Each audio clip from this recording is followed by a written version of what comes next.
this video, we are going to solve some word problems. Yay!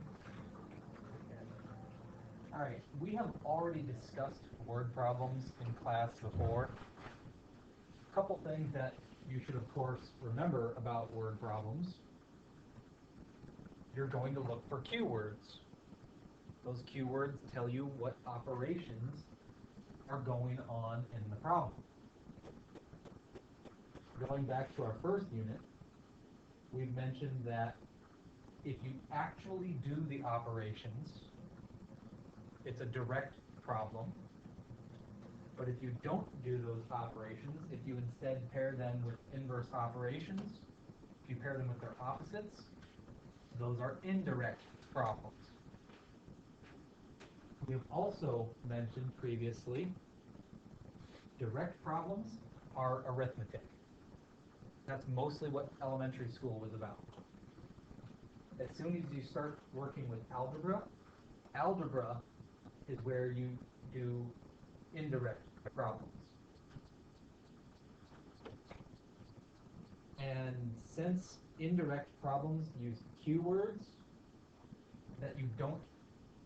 since indirect problems have operations you don't actually do, instead, those keywords help you build formulas. Building formulas is the key to word problems. If you can create an equation, you've then basically done 90% of the work for a word problem. Okay, here's our first example. A right triangle has one leg that is twice the length of the other leg. The perimeter is 50. How long is the shorter leg? Well, let's stop here. Do you understand what you're looking for? Because if you read through the problem and you stop and say, huh? It's an indicator that you need to read the problem again. And maybe a third time or maybe a fourth time, but read the problem until you understand what you're trying to do. A right triangle has one leg that is twice the length of the other. Well, what does that look like? X and 2x. Well, we can grab and draw a right triangle. And we have one leg that is twice the length of the other, so Devin told me x and 2x.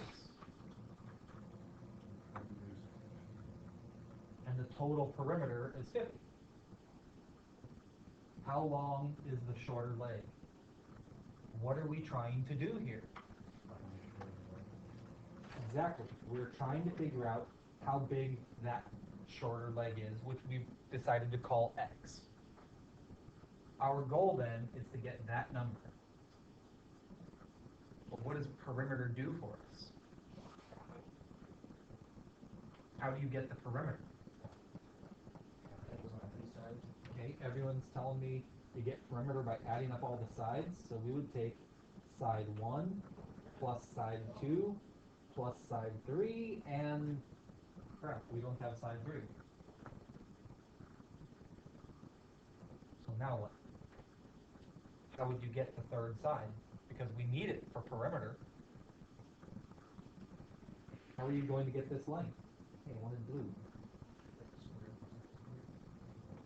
You got it, Dylan. Well, it's a right triangle, so we'll use Pythagorean theorem. Leg squared plus leg squared equals the hypotenuse squared. Well, let's simplify the left-hand side of this. What's x squared plus 2x quantity squared? 4x squared. Okay, x squared plus 4x squared, as Devin noted, which gives us 5x squared equals hypotenuse squared. Thus, when we take the square root of these, we wind up getting this third side is x times the square root of 5. So,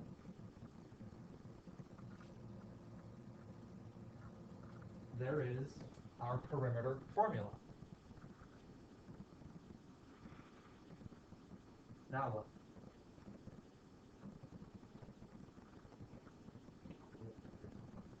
The perimeter is 50, so we now have 50 equals x plus 2x plus x times the square root of 5. And we have to solve this equation. Well, let's run through our equation solving techniques. Does inverse reverse work? First answer is no. I'm going to say yes. Wrong. Inverse reverse, remember, has to have one occurrence of the x. We don't have that yet, but if we factor out the common x, we can leave behind all the coefficients, and there we have it. We now have something that has a single occurrence of x, so we can divide that out, and we get x is equal to 50 divided by 3 plus the square root of 5. And we can put that in our calculator, get our answer to 3 significant digits, and we're done. You notice the process that I went through with here? There is a process to trying to solve word problems. And initially, this looks like quite a lot, but we can break it down into steps.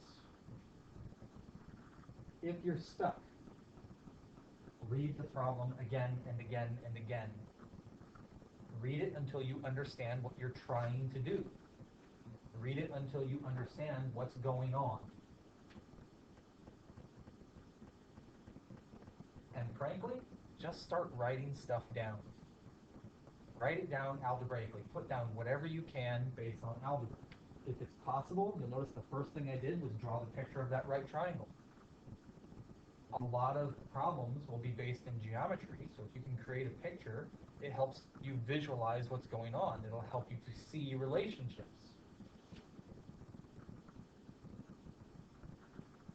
Give the answer you're looking for the dummy variable. Devin, you noted we're looking for the shorter leg, so we called that x. Well, that's why we picked x for the shorter leg, because it's what we were trying to get. We'll pick our dummy variable that way. From there, write down whatever relevant information there is, such as how do you get perimeter? Dylan, you mentioned perimeter, you add up all the sides. Well, we wrote that down and started to create a formula based on adding up the sides.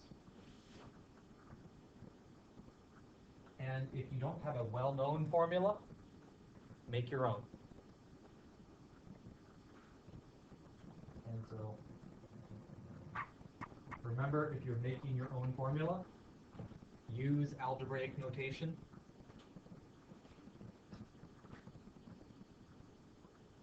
And please keep in mind, please remember, formulas are about operations and order. Algebra is about operations and order, so this is what you should be trying to find. You should try to find operations, you should try to find order, you should try to find those relationships and write them out algebraically. And for the rest of the day, we're just going to go through a boatload of word problems.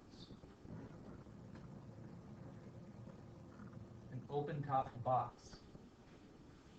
It's formed by a 10-inch by 15-inch rectangular sheet of metal and cutting a square from each corner, folding the sides, and sealing the seams.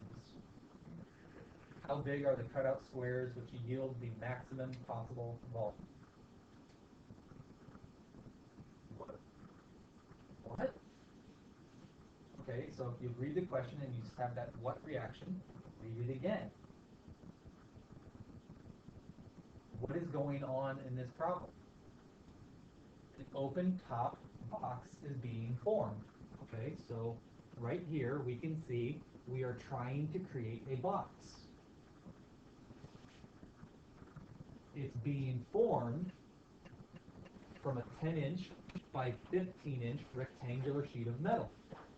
Well, let's start there. We know how to draw a rectangle, so we'll grab this piece, and we would know It's 15 inches by 10 inches. And we're cutting a square from each corner, folding the sides. So what we're looking at doing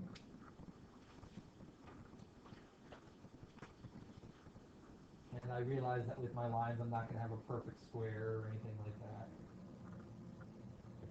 But if we cut off corners, cutting a square from each corner, if we cut this part off, if we cut off each of these square corners, we should be able to fold this upward, and folding it would allow us to put the box together. So what we are trying to figure out, to cut off a square, and I realize of course in my video I don't have a square, just go with it. How big of a square should we cut off from each of these corners to get the largest possible volume?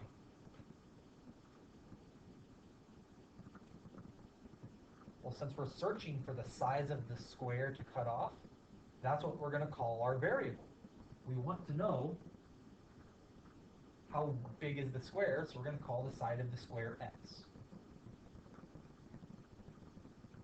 Well, what relevant information is there? What are we investigating?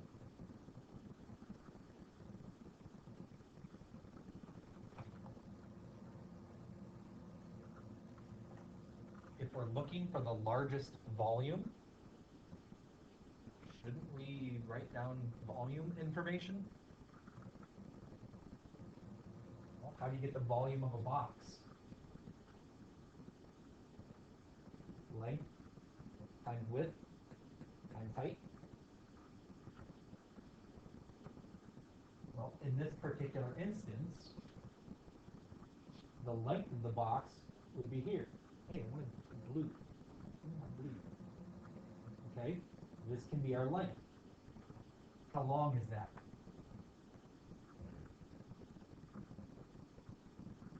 Of course, we know the whole thing here is 15, but we've shortened it by cutting off those two squares. So if we cut off an x and we cut off an x, how much is left? 15 minus 2x.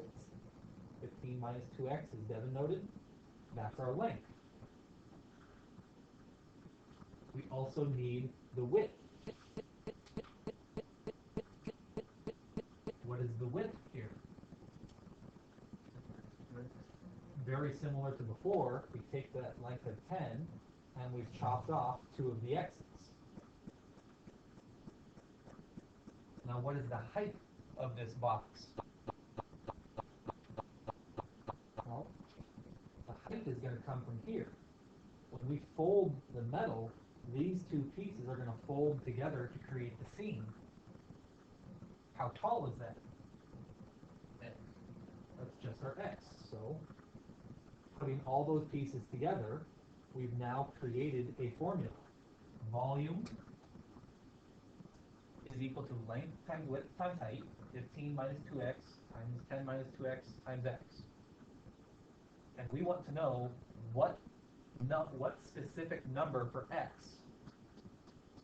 can we use that will leave the largest possible volume.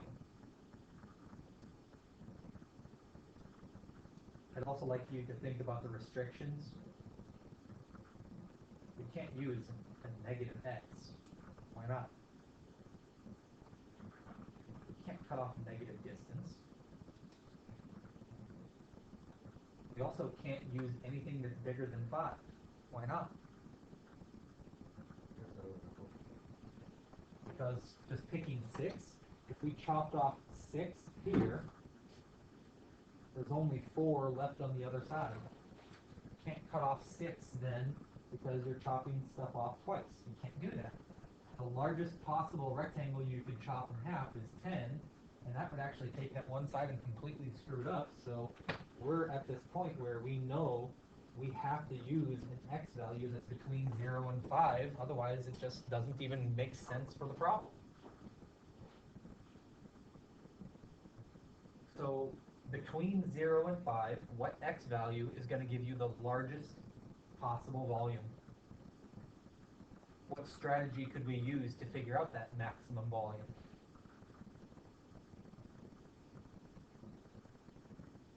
Well, how have we been getting the maximum so far, guys?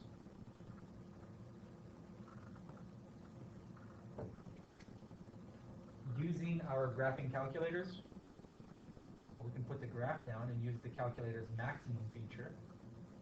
So here we see 15 minus 2x, 10 minus 2x, and x. Okay, I got a question. In our window, we recognize that our domain, x can be between 0 and 5. And in terms of volume, we know that we're not going to encounter negative volumes, so we'll put that at 0. And we don't know what a maximum volume is going to be.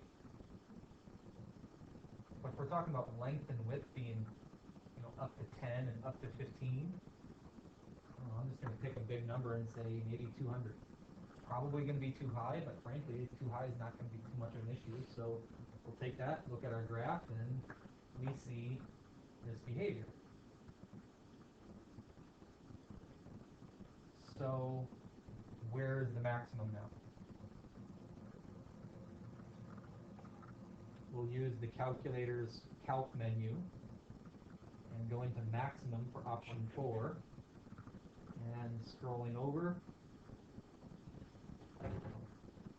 we have something to the left of the peak and something to the right. And taking a guess, we can get our answer accurate to 3 significant digits, 1.96, yielding a maximum area of 100, sorry, not area, a maximum volume of 132. Thus, here we go. X should be 1.96 inches.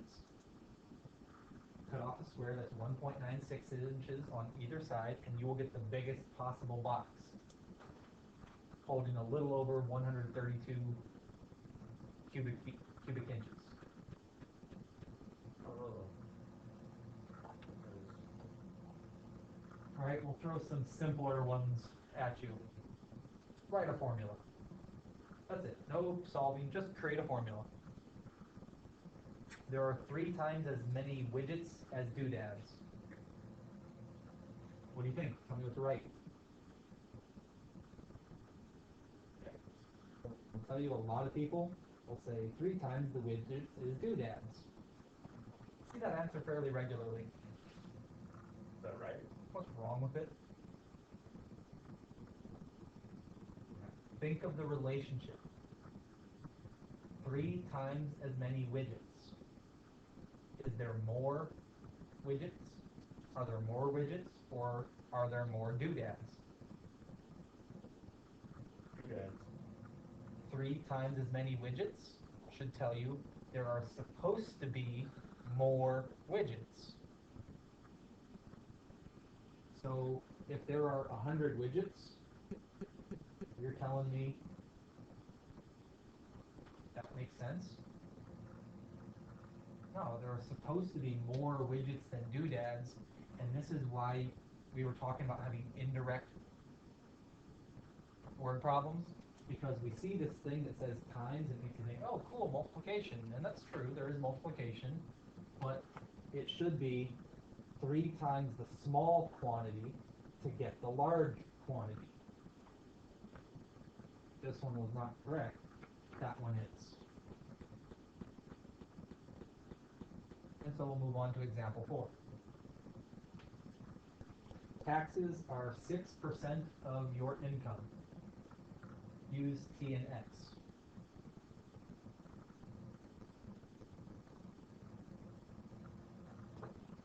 Taxes are, how would you write out 6%? 0.06 of your income, so of is multiply, income is X, so there we go. Taxes are 6% of your income, written algebraically.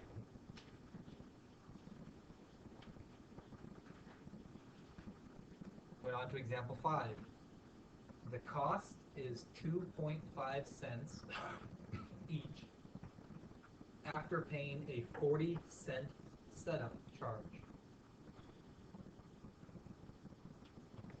So we would say the cost is coming from where?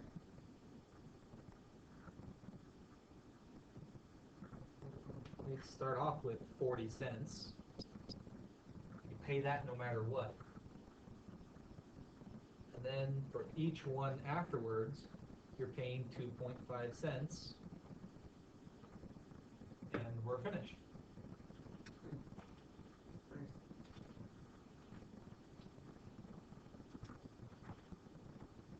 Build a formula. A right triangle has one leg twice as long as the other. Write a formula for the perimeter in terms of the shorter leg. What do you think? This seem familiar, guys? Yeah, Dylan, this is the exact same thing we did before in example 1. Okay. We'd have a right triangle with one leg twice as long as the other. Write a formula for perimeter. My, this seems really, really familiar. We've already done this problem. So our perimeter, we noted, was x plus 2x plus x times the square root of 5. And we even simplified that, noting that if we combine the like terms, we could make it fit inverse reverse should we need inverse reverse. So hooray, we've done stuff, and we can use our old information if you recognize it. A square is made from a length of string with length x. Write a formula for the area in terms of the length x. So what's going on?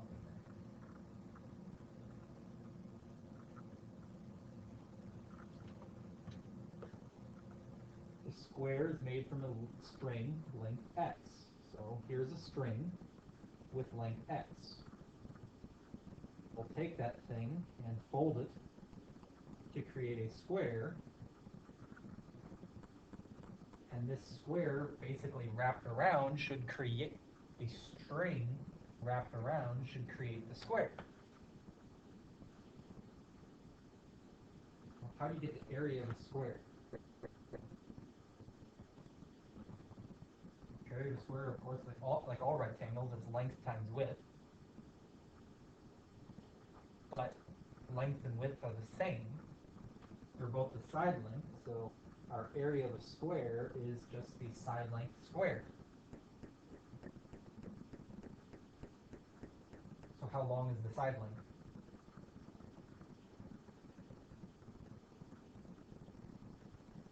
If we've taken the length and wrapped it around, let's put a number to it. If we're not sure, let's try. If you're having a hard time thinking of what's going on with a variable, make up a number and just see what happens. See if a number can help you spot the relationships. Suppose the string had a length of 20. I'm just making up the number 20 off the top of my head. How big would each side be then, knowing that the 4 sides have to come together to make 20?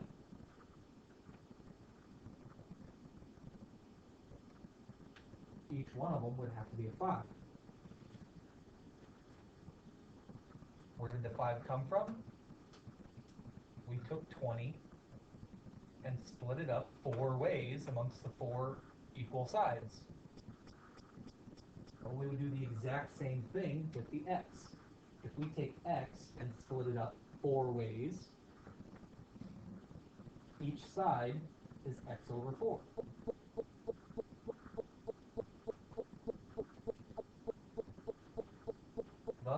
side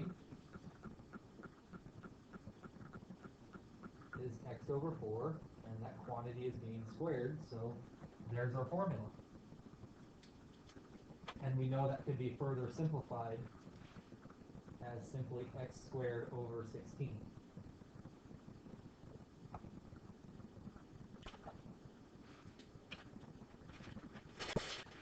Question 8, or example 8. A daily car rental costs $50 with up to 100 free miles. After the first 100 miles, each mile costs 35 cents. Question A, how much does it cost for 80 miles?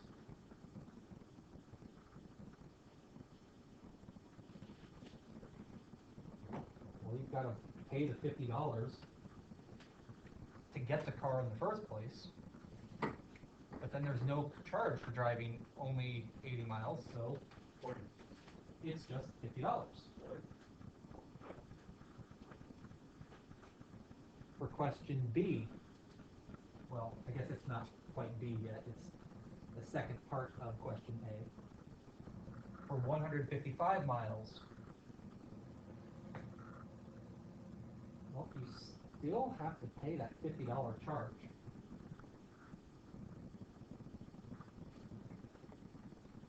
But since you're driving over 100 miles, you're going to have to pay 35 cents for every mile past 100. So how many miles past 100 did you go? And where did you get the 55 from?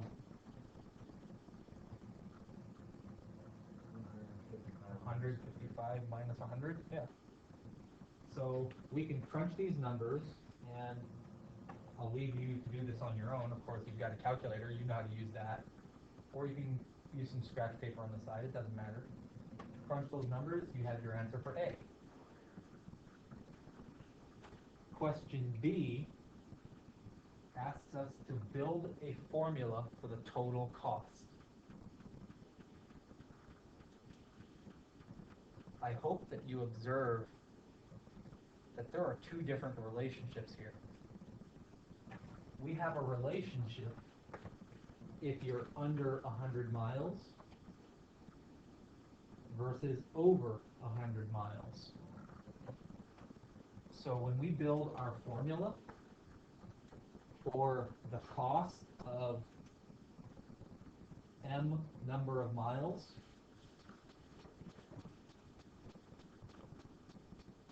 we will have to set this up as a piecewise because it's just $50 if we have 0 to 100 miles.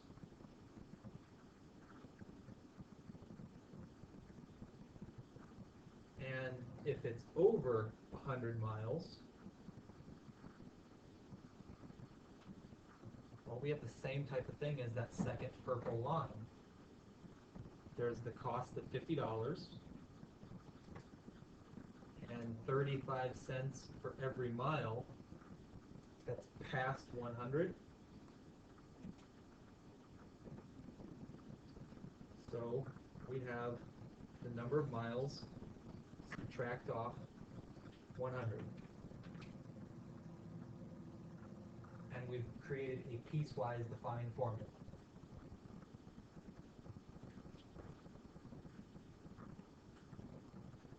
Example 9. Point is on the line, y equals 2x plus 7. How far is it from the origin if your x value is 3? What are we being asked to get?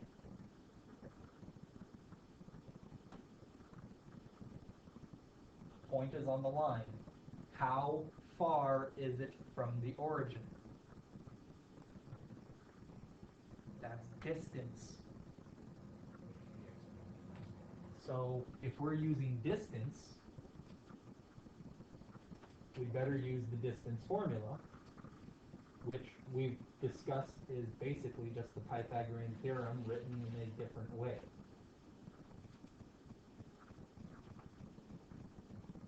So, having it based on this, the question is, how far is it from the origin? Okay, the origin is the point 0, 0.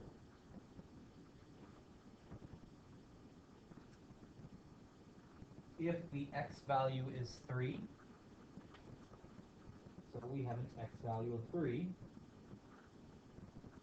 and the y value, then, the y2, came from taking 2 times the x plus the y. 6 plus 7 is 13, and so here we have it. In part A, we can simplify this. 3 squared plus 13 squared, which is 9 plus 169. So the square root of 178. We know that we could put that into our calculator and get the answer accurate to 3 significant digits, 13 point something. If I had to guess, I'd say 13.1.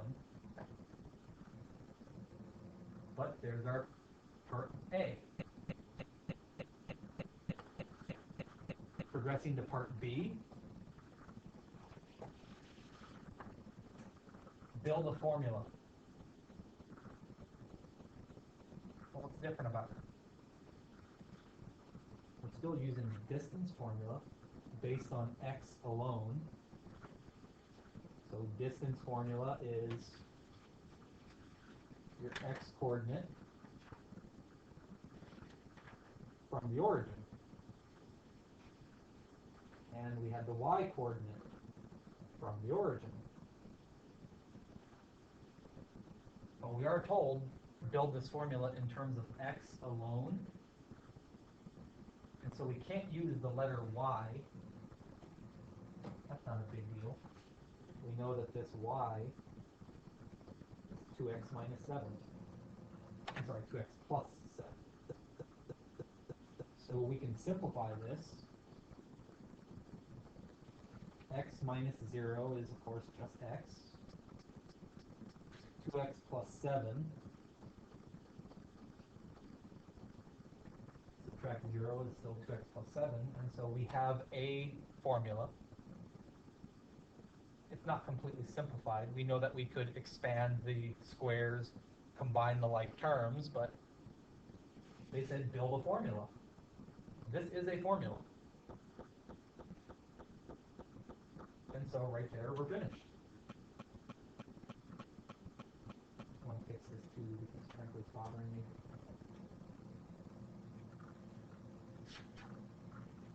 Okay, let's consider here.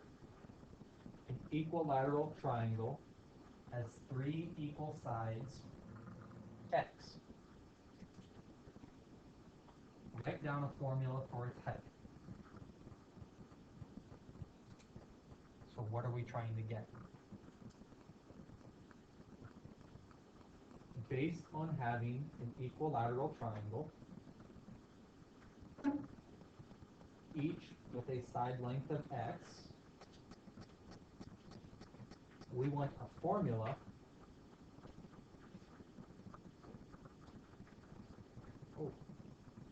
get that back. We want a formula for the height.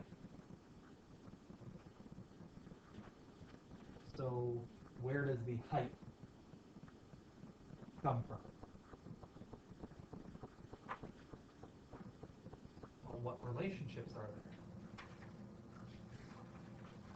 Well, of course, note that there are many different ways that we can pursue this. And the piece times height. The part that I would look at, since it's an equilateral triangle,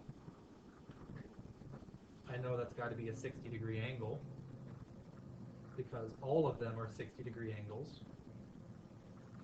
When we draw in the altitude, it's going to come in at a 90-degree angle, which tells us we have a 30, 60, 90 triangle. And so we can use the 30, 60, 90 relationships. We'll make the observation that this piece, taking the x on the bottom, when we take that bottom side and cut it in half, we get x over 2 to create the left and right hand congruent triangles. The hypotenuse is a length of x. The short leg is a length of x over 2. And if you remember, well, we could do it with Pythagorean theorem to get the other leg. I'm just going to use the formula. Short leg times the square root of 3 equals the long leg. Writing it down because it seems people are a little bit perplexed. Perhaps they don't remember that. In a 30, 60, 90, the short leg times the square root of 3 equals the long leg. And that long leg is the height, so we would have the square root of 3 times the short leg, which frankly I would just rewrite then as the square root of 3 over 2 times x. And we have our value. We've got our formula.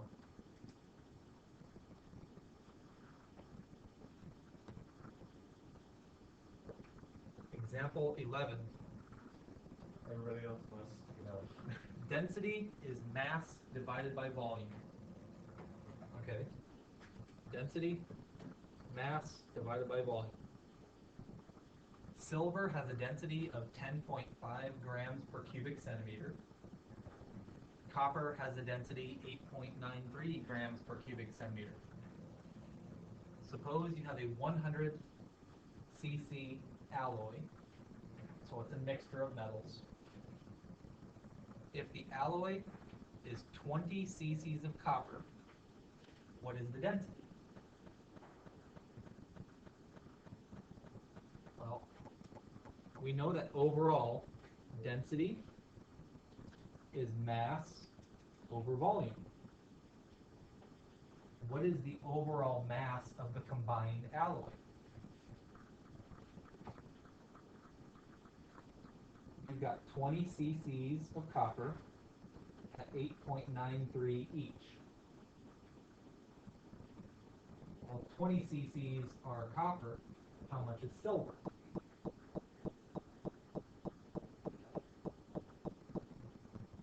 You've got 80 left. 100 subtract 20 gives you 80. And that is at 10.5 grams per cc. So those two pieces together will give you the combined mass. And overall, the volume is 100 cc's.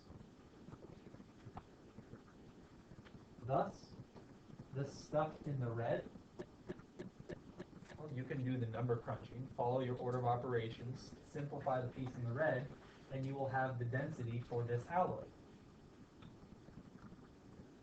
What's really nice about this is it gives us a really easy template that instead of having 20 grams of copper, we have X grams of copper. But this number still gives us a straight through that we can follow through. Instead of having 20, there's X grams of copper.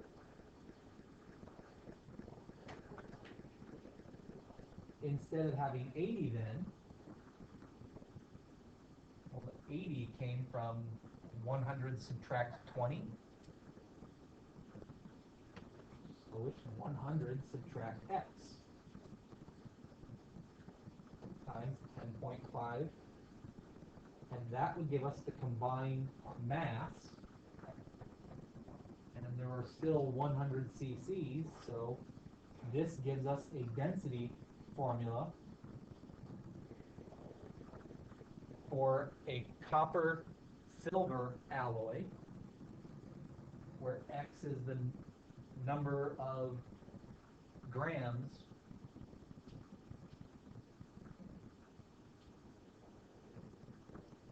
of copper. last example for the day, 12. A rain gutter is being formed from a sheet of metal 9 inches wide. We intend to bend the metal 3 inches mounted on the house, 3 inches at the bottom of the trough, and 3 inches to form the lip. Draw a picture to represent the scenario.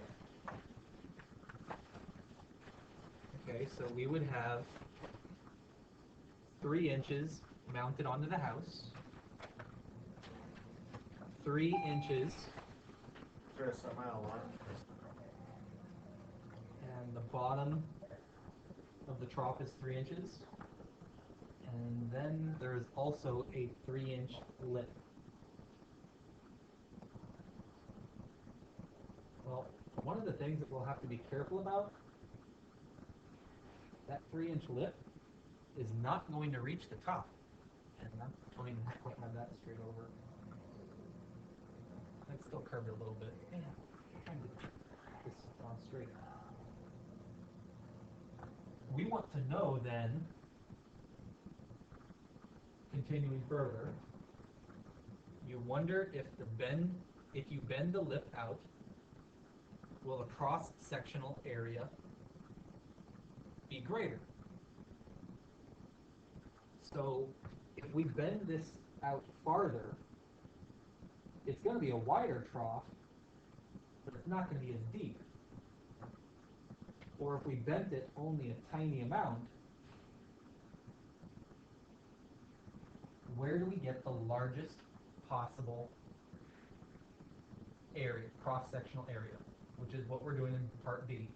Build the formula for the cross-sectional area in terms of how far out the lip is bent. Well, the bend is saying it would have started off straight up, and this is how far out it got bent. This is our X. Based on that, how would you get the area? Well, there are several ways that we can do this. One of the parts that I recognize, this thing is a trapezoid. And the area of a trapezoid is top base plus bottom base. Multiply it by the height and divide that by 2.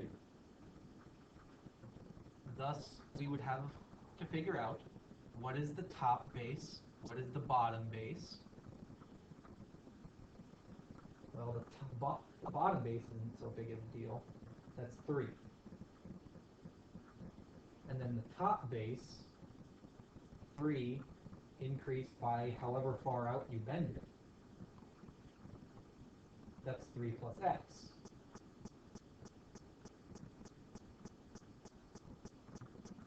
We still need to know the height. And the height is here. Well, how are we going to get that height? We could base it off the right triangle.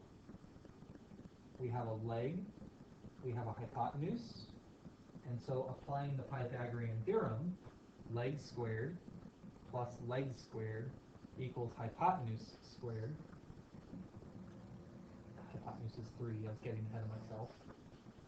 And thus we can write this out, that the height will be 9 minus x squared, taking the square root. So this height then, 9 minus x squared,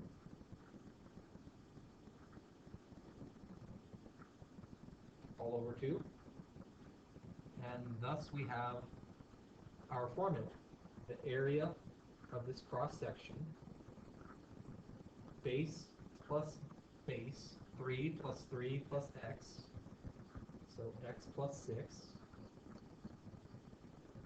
multiplied by the height, all over, or dividing by 2. And we now have a formula for this cross-sectional area. We're done.